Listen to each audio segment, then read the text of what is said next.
அழ வைக்கிறாங்களா, அழ வைக்கட்டும், ஆண்டவர் மகிமைப்படுவார். புரியுதா? நீங்க கடைசியில் எங்க வர? ஆண்டவர் கிட்ட தான் வரீங்க. மற்றொரு சதி செய்து உங்க மதிப்பை கூட கெடுக்கலாம். அதை கெடுத்தாலும் ஆண்டவர் மதிப்பை கூட தான் வைப்பார். அதை நான் ருசிச்சிருக்கேன். நான் சூப்பரா டேஸ்ட் பண்ணி. எத்தனை பேர் ஆமைன்னு சொல்றீங்க? எந்தெந்த இடத்துல மதிப்பை கெடுத்தாங்களோ அங்க இன்னும் மதிப்பா தான் கர்த்தர் உட்கார வைத்திருக்காரு. தவிர அதுக்கு என்ன தெரியுமாங்க ஒரு கீ?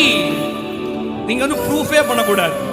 அவங்ககிட்ட நான் இப்படி தாங்க, எனக்கு மதிப்பு இருக்குங்க, எனக்கு அது இருக்குங்க, பேர் இருக்குங்க, அப்படிலாம் நீங்க ப்ரூவே பண்ணக்கூடாது. எனக்கு ஒரே ஒருத்தரை தெரியுங்க, ஒரே ஒருத்தர்கிட்ட பேசுவேன், ஒரே ஒருத்தர்கிட்ட போய் ஆண்டவர் அதையும் நான் மகிமைக்காக எடுத்துக்கிறேன், அதுலயும் நான் ஆராதிக்கிறேன்ப்பா. ஆண்டவரை என் பேரை கெடுத்தா நான் உம்முடைய பேரை வச்சு வாழுவேன். எனக்கு இந்த உலகத்தில் தெரிஞ்ச ஒரே பேரு, அது என் இயேசுவின் நாமம். எனக்கு யாருமே இல்லாத மாதிரி தான் இருக்கும். நான் தனியால் மாதிரி தான் தெரியுவேன். ஆனா எனக்கு பின்னாடி ஒரு சேனையே இருக்கு.